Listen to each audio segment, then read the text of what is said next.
Deux matières, cuir et velours, dominent la saison prochaine. Commençons par le cuir.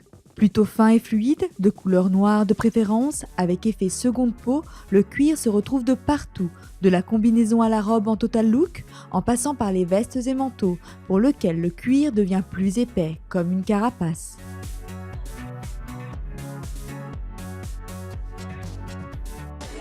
Beaucoup de cuir, comme si on avait représenté la peau et les rues de New York. La collection semble très new-yorkaise et c'était vraiment essentiel pour nous. Une matière devenue incontournable pour la saison prochaine, travaillée de plus en plus de façon précieuse, avec jeu de couleurs et tissage délicat. La première moitié du défilé est composée d'un mélange de cuir et de coton, et la section du milieu comporte essentiellement du cuir. Nous nous sommes basés sur des paniers trouvés au Bhoutan, et nous avons ainsi développé tous ces cuirs tissés différemment, en commençant simplement, et puis nous avons ajouté de plus en plus d'échantillons dans notre travail, en les mélangeant à de l'or et de l'argent.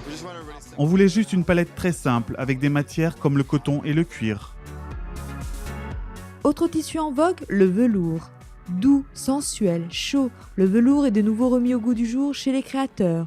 On le retrouve sur les vestes et par-dessus, mais pas que. Les tailleurs pantalons jouent le jeu dans des tons automnales autour du bordeaux, du vert et du bleu profond. La silhouette devient plus lisse et plus féminine.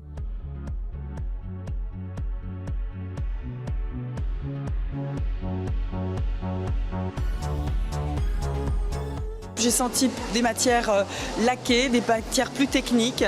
C'est vrai que j'ai aussi voulu amener une certaine douceur avec des velours.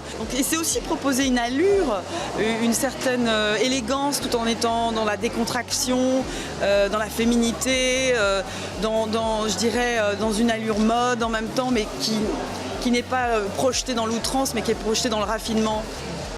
Même les robes du soir sortent le grand jeu, autour d'un velours travaillé avec délicatesse, le rendant aussi doux et léger que de la soie.